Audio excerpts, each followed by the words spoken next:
Okay, so you want to own a self-service laundromat. You picture a hands-off, cash-flowing paradise that runs itself. You target a dense, renter-heavy, blue-collar neighborhood in Texas. On paper, the mathematical equation looks absolutely beautiful. $3 per wash multiplied by 50 industrial machines. You assume a modest 5 turns per day for each unit. That is $750 in easy daily revenue, which translates to over $22,000 every month. You think you have discovered the holy grail of passive investing. You stare at the map, dreaming of early retirement. You circle the perfect location with high renter density. These modest apartment complexes are packed with your target customers. You look at your savings account, ready to execute the plan. Your $80,000 of hard-earned capital is waiting. You believe this is the safest asset class in the market. You can already hear the rumble of your new luxury truck. You browse color options, already feeling like a seasoned business owner.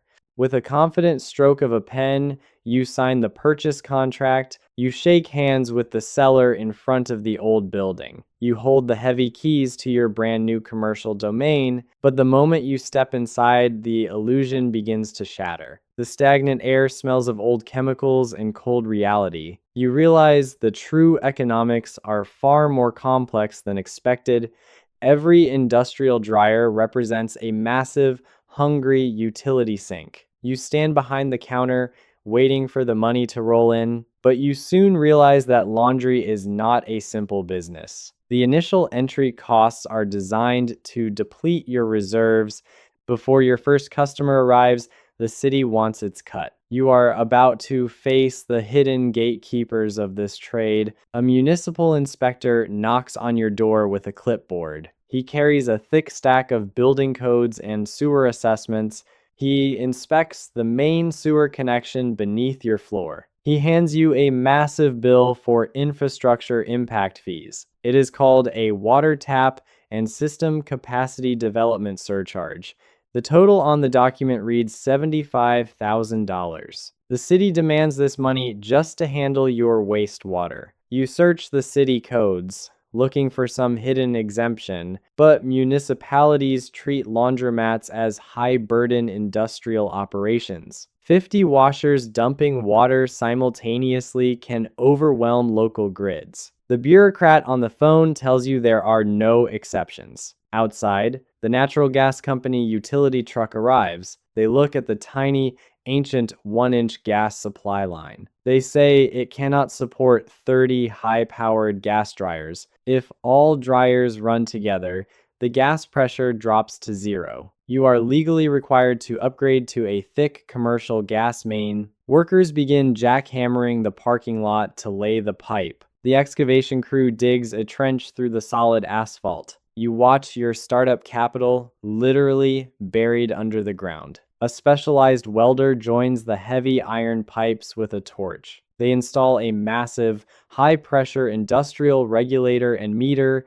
The engineering bill for the gas upgrade is $38,000. You realize the true cost of infrastructure is astronomical. Your savings app shows you have almost no cash left. The business hasn't even opened, and you are nearly broke. Your dreams of that shiny black truck completely evaporate. You take a deep breath and accept the reality of the grind. The desk is littered with invoices, permits, and inspection sheets. You start cleaning the floor, preparing to open the doors. You flip the heavy main breaker switch, hummed with power. The fluorescent lights buzz, illuminating your clean facility. You open the industrial water valves, feeling the pressure rise. You load thousands of quarters into the automatic changer machine. The steel vault of the coin changer locks with a heavy clank. You turn the sign to open, letting the neighborhood in. You stand waiting,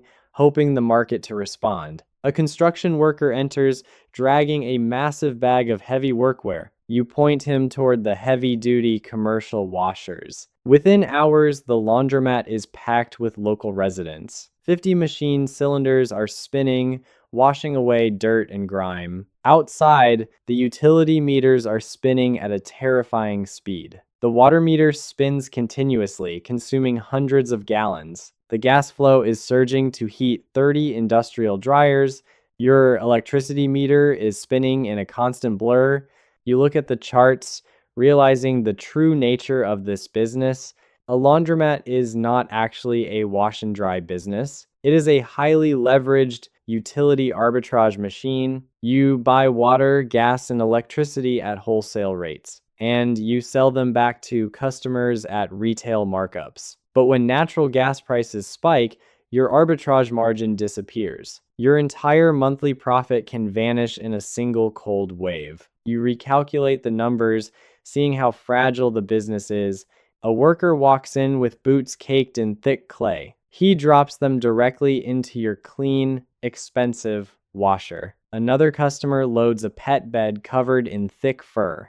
You run to stop them, but the machine is already running. The unbalanced load causes the drum to shake violently. Mud and sand clog the drainage valve, flooding the floor. You hit the stop switch, getting covered in dirty water. You mop the floor, realizing you are a glorified janitor. You call the commercial appliance repair dispatch line. They quote $150 just for the truck roll. You hang up the phone, knowing that expense ruins your margin. You drag out your old, rusty metal toolbox instead. At 2 a.m., you are alone in the empty, silent shop. You crawl under the machine with a flashlight in your mouth. Your hands are covered in grease and old laundry detergent. You use pliers to reach deep into the drainage manifold. You extract a disgusting mass of lint, sand, and copper. You sit on the concrete, wiping sweat from your dirty face. You study repair tutorials on your oil-splattered phone screen. You repair the actuator yourself, saving hundreds of dollars. You stand up,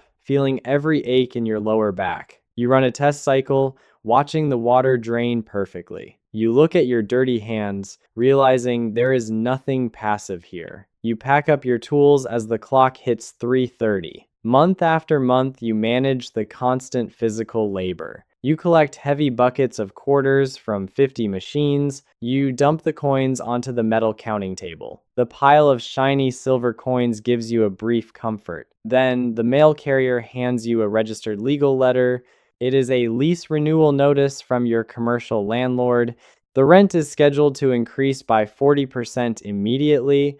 Your heart drops as you calculate the impact on your cash flow. You sit across from the landlord in his luxury corporate office. He smiles warmly, fully aware of his absolute economic leverage. He knows you have nowhere else to take your business. Moving 50 commercial washing machines is a logistical nightmare. Each unit weighs 500 pounds, anchored deep into concrete. You would have to demolish the custom piping you paid for. The total relocation cost exceeds $120,000, and you would lose the hyperlocal customer base you built. You realize you are completely trapped by your own sunk costs. With a trembling hand, you sign the lease extension.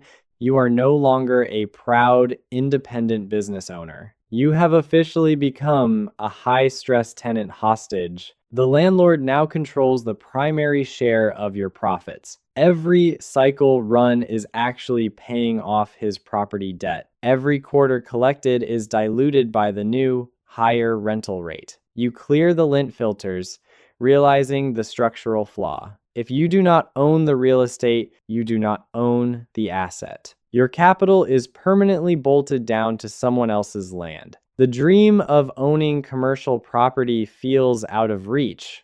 You throw away the listings and face the dark window. Your spreadsheet tells a very different, harsh financial story. The rental cost eclipses all other operational expenses combined.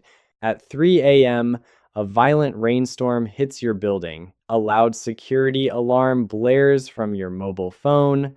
You speed down the empty, wet streets. In the dark, the live feed shows a thief prying open a washer. You grab your car keys and run into the storm. You arrive to find the lock broken and the machine damaged.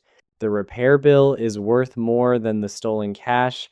You spot a homeless man seeking shelter from the rain. He looks up, terrified that you will throw him out.